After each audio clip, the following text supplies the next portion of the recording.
Welcome to the Psychology of Black Womanhood podcast, where we're breaking down research and talking about its relevance to our everyday lives. I'm Dr. Dion Stevens, professor of psychology and co-author of the Psychology of Black Womanhood book. We've all seen the viral Black wife effect trend on social media, featuring side-by-side photos of white men before and after marrying Black women, often showing a dramatic glow-up. While meant to entertain, this trend also reflects a deeper social shift.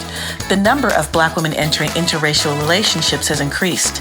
According to a national study by the Pew Research Center, 24% of Black women in the United States are now in interracial partnerships, a notable rise compared to past decades.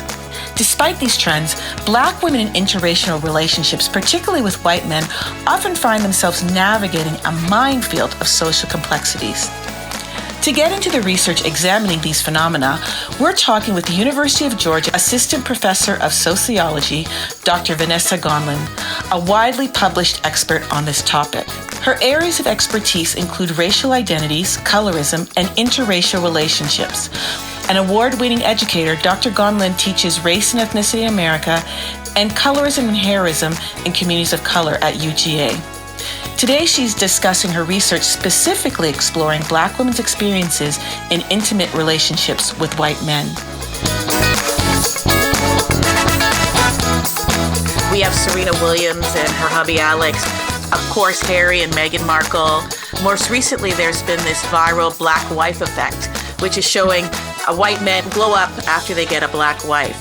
But when we look at it in terms of the research, most of the research that focuses on Black women's dating experiences, particularly interracially, tend to take a deficit lens. What I've liked about your work is that you've primarily focused on Black women's intimate relationships using various methods. Can you tell us what brought you to doing this and using this approach? Sure. So I was very interested in considering the dynamics between Black women and white men. And this is something that I've witnessed in my personal life. So my parents are an interracial couple. My mom is a Black woman. My dad is a white man. And I witnessed their dynamics and also how people might have interacted with them, at least that I witnessed as their child. And then I also noticed after they got divorced, the different Black women that he was with and how the dynamics unfolded in those relationships. Mm-hmm. And so I started wondering if this is common or not. I started wondering if other Black women who were dating or married to white men experienced the types of things that I was witnessing. I wanted to know how pervasive or prevalent this was. And as you're mentioning, currently we see way more representations of Black women with white men in media.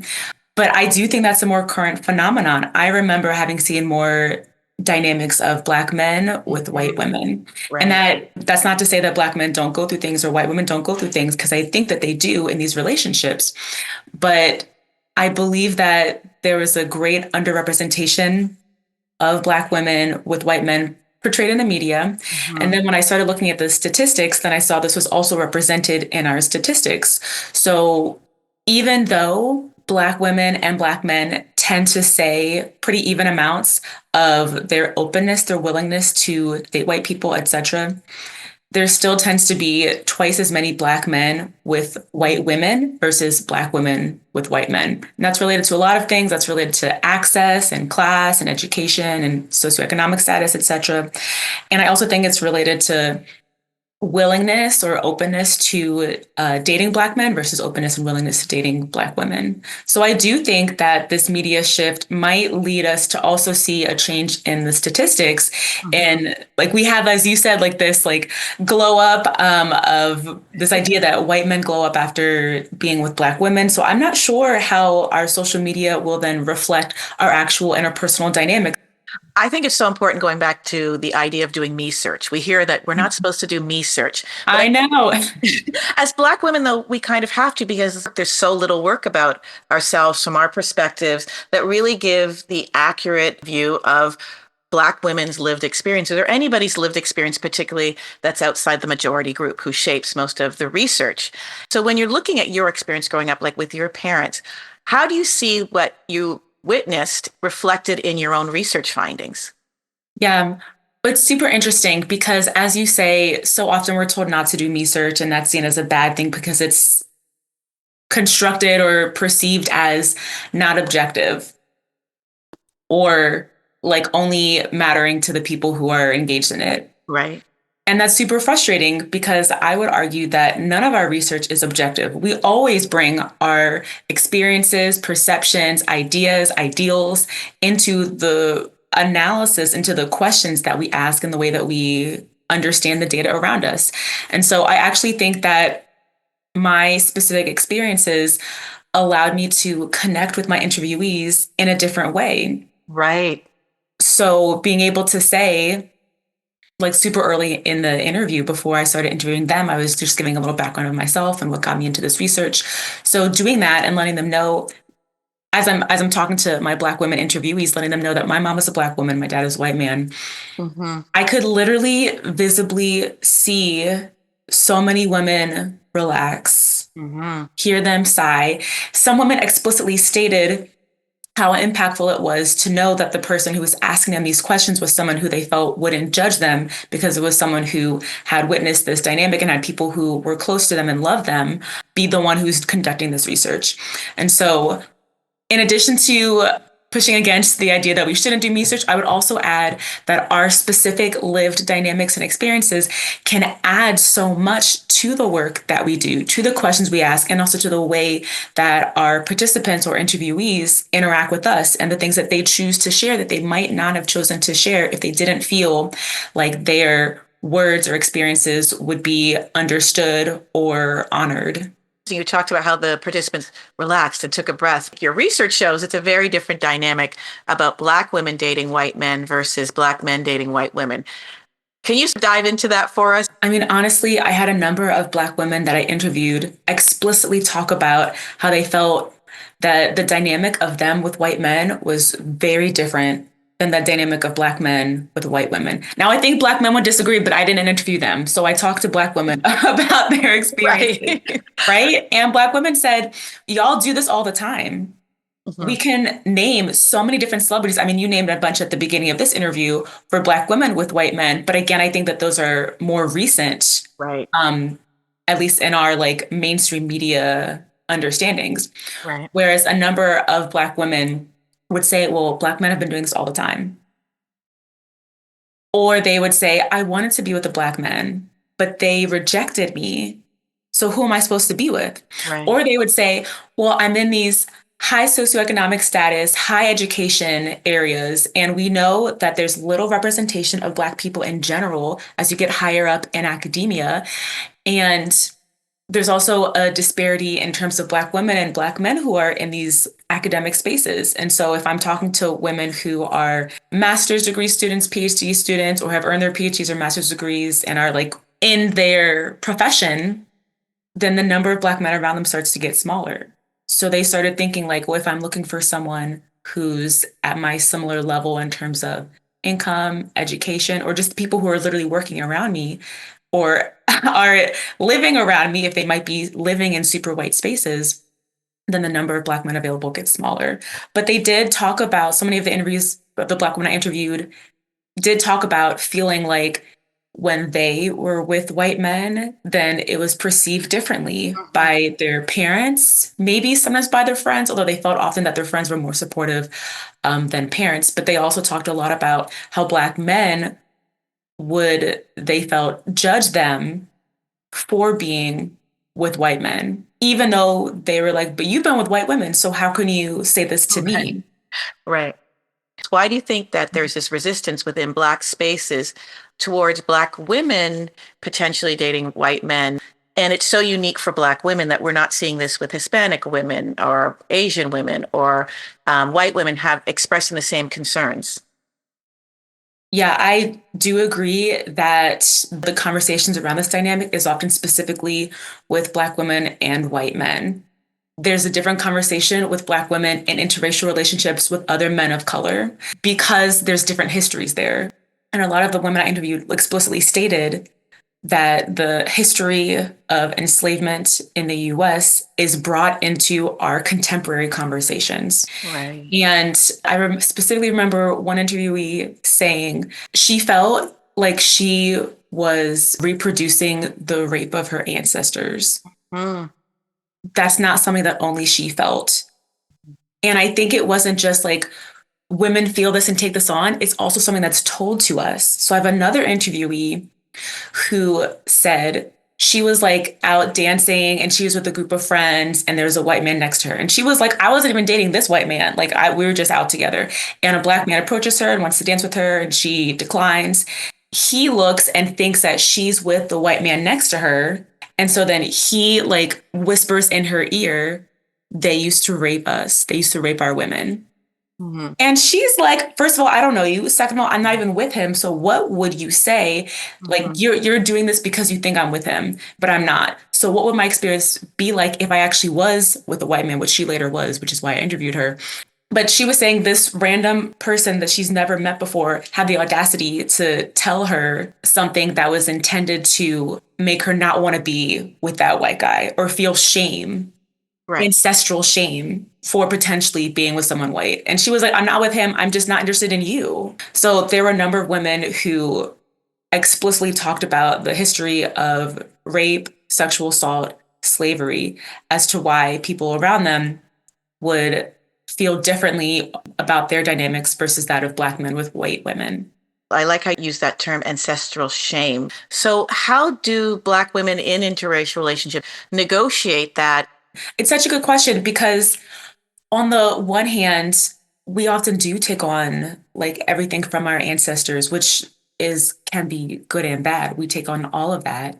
And I think that that's related to Blackness and also to womanhood.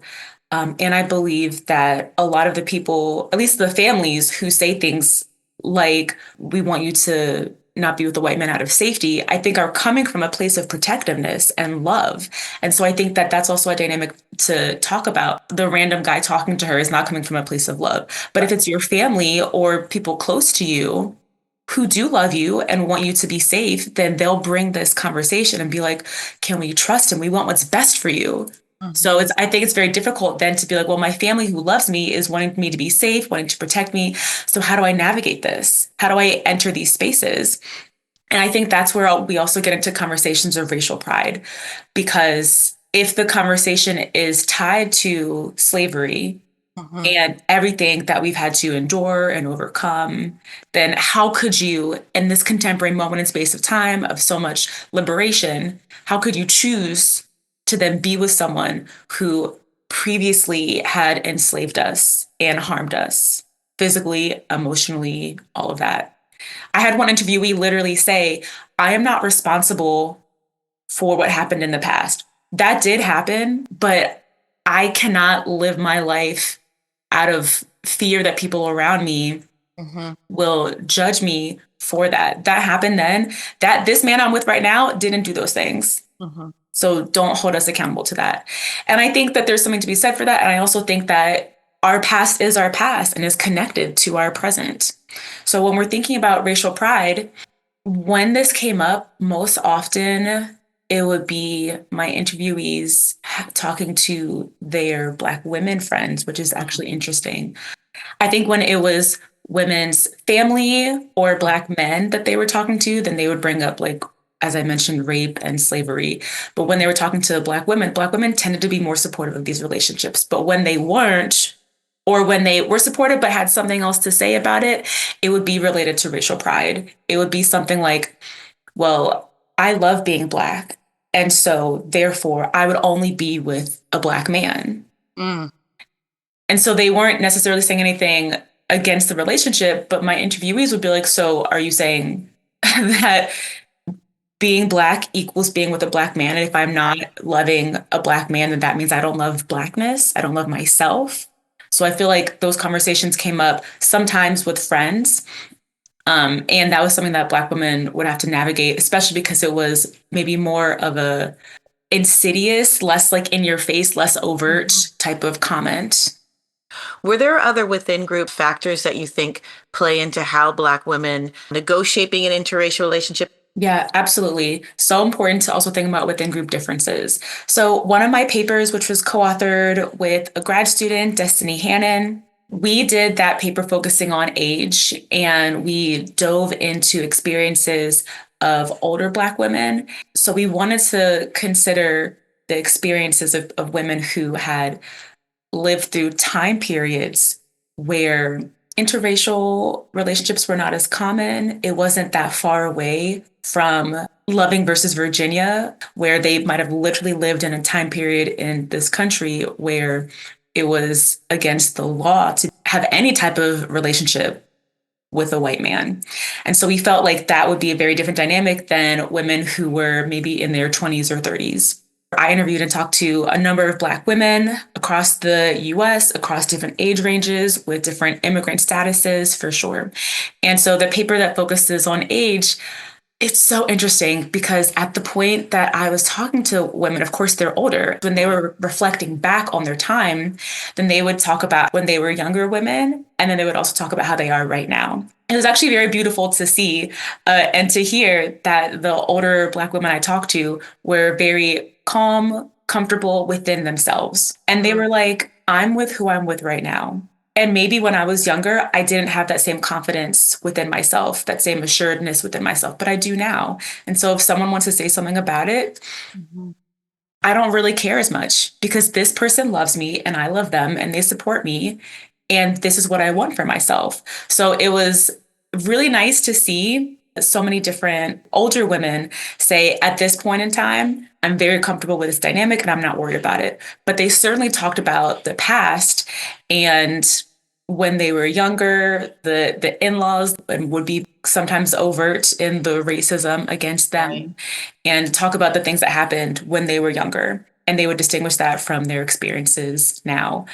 And I think that's partly related to age, partly related to like growing into yourself and being comfortable and confident in who you are. Right. And I also think it's related to not seeking approval as much as you get older. And also like your social circles around you might change, whether your parents or your partner's parents are still living might change also. And so I think that impacts dynamics too. And as it pertains to other within group differences, I absolutely saw differences based in particular on immigrant status. I saw differences for women who were born in the US versus women who were born in different countries in Africa and different countries in Latin America. Right.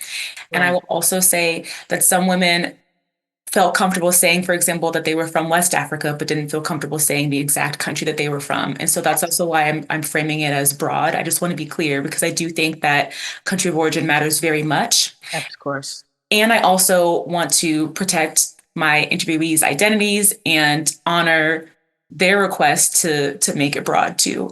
So that's why I'm going to say like people who are from Latin America versus say their specific countries, and people who are from maybe West Africa versus saying like Ghana. So I'll say when I had interviewees who were Black women from Latin America, so they were Afro-Latina, they would talk about their perceptions of dating in their country of origin and then their perceptions of dating where they were in the US. And this could also vary because if you were like in the Southwest, that would be a different experience than if you were in the Northeast, for example.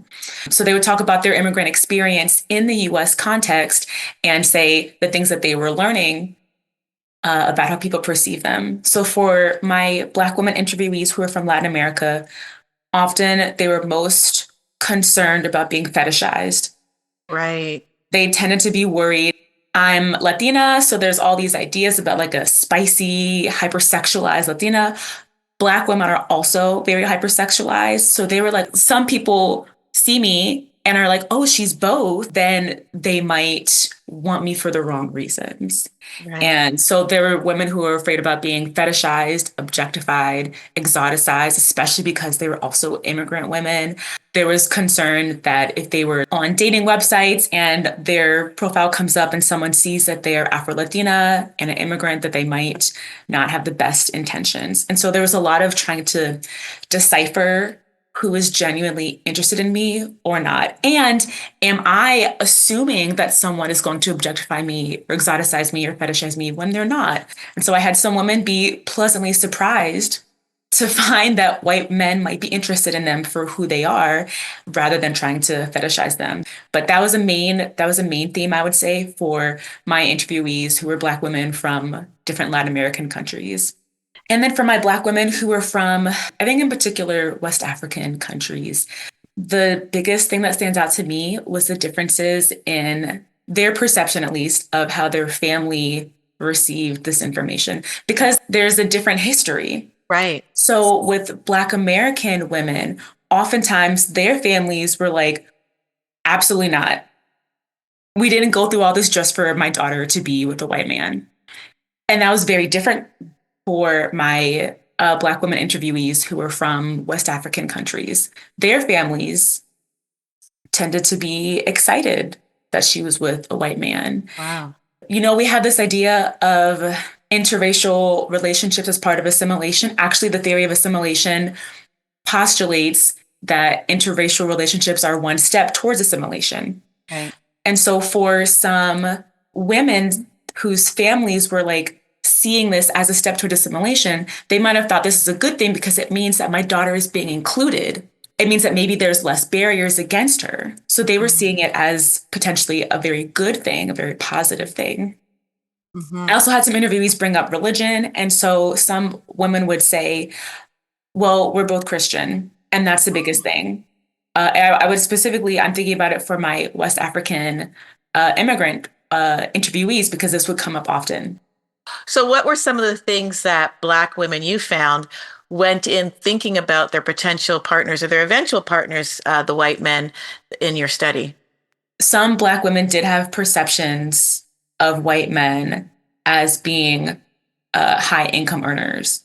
And I actually will say that that was a perception I think that like Black immigrant women tended to have more so than Black American women. Sometimes things would happen where they would witness how white men were treated versus how they would be treated. I had one interviewee who said, like, she could walk into a shop with her son and be completely ignored the entire time.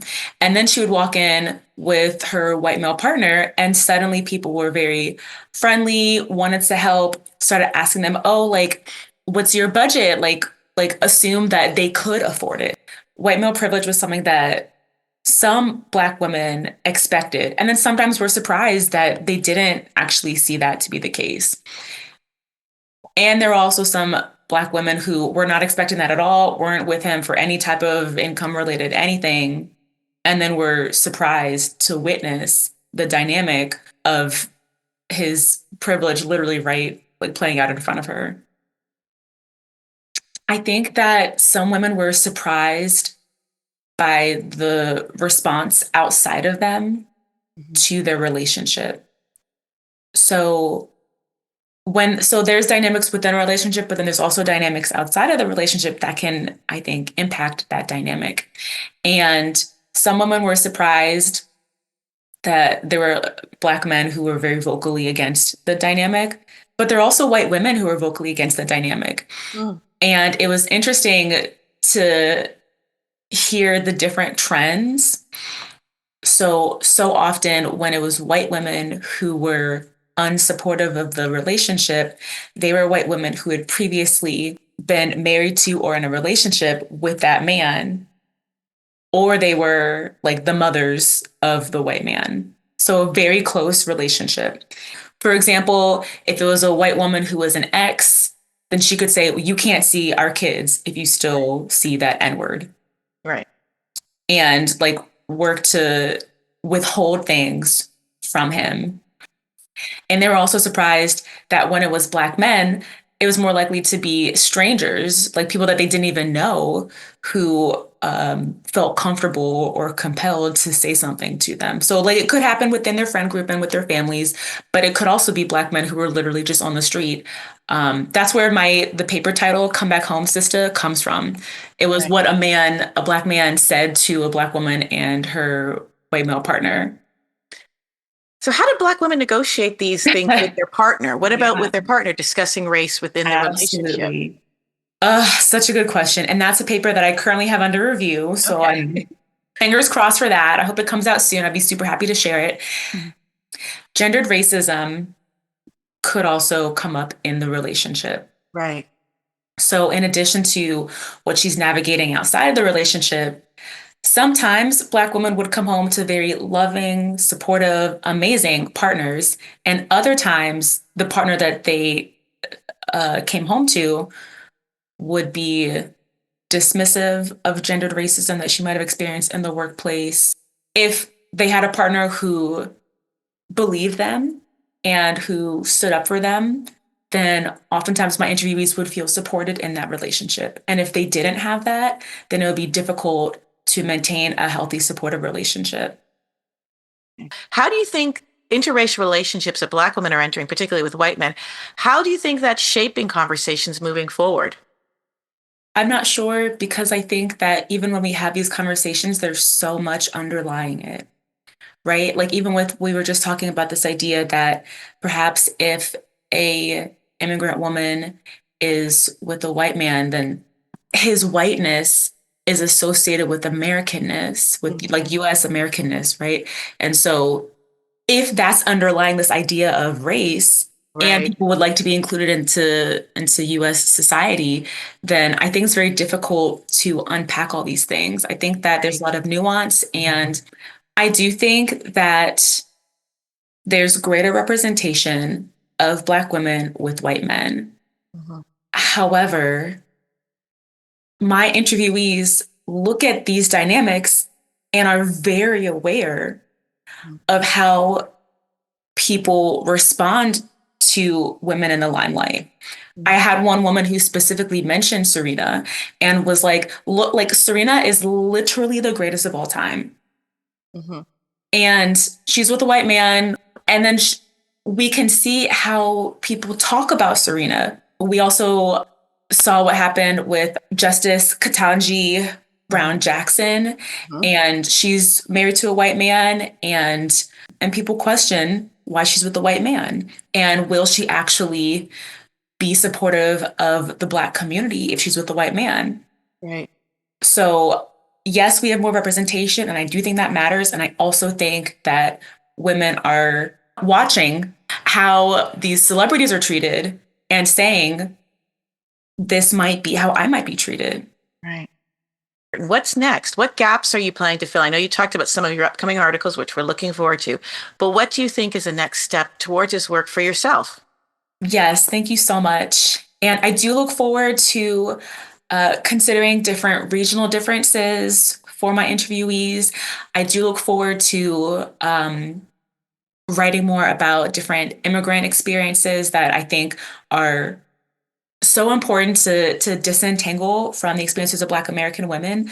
I also plan to look more into disentangling the experiences of Black women who have mixed race ancestry versus Black women who have two Black parents, because that's a different dynamic, especially when you're talking about interracial relationships too. And I'm considering also looking into differences with religion. And I also want to talk more about the experiences of women who had children with their white male partners, because I had some women who literally said, if we had kids together, I don't think this would work out. So I want to know why that is, and I want to delve deeper into this very rich interview data that I have. You were just listening to Dr. Vanessa Gonlin share insights from her research examining Black women's experiences in intimate relationships with white men. To explore more of Dr. Gonlin's work, including her research, community initiatives, and social media connections, visit this episode page on the Psychology of Black Womanhood website. If you'd like to dive deeper into these themes, be sure to pick up a copy of our book, The Psychology of Black Womanhood. It's the perfect companion to this podcast and a powerful resource for both classroom learning and community dialogue. You can also support us by following along on Instagram, Facebook, or Threads, and visiting our website at www.psychologyofblackwomanhood.com to stay up to date on all our latest work. Thanks again for tuning in. Until next time, keep reflecting, keep learning, and keep honoring the lived experiences and research centering Black womanhood.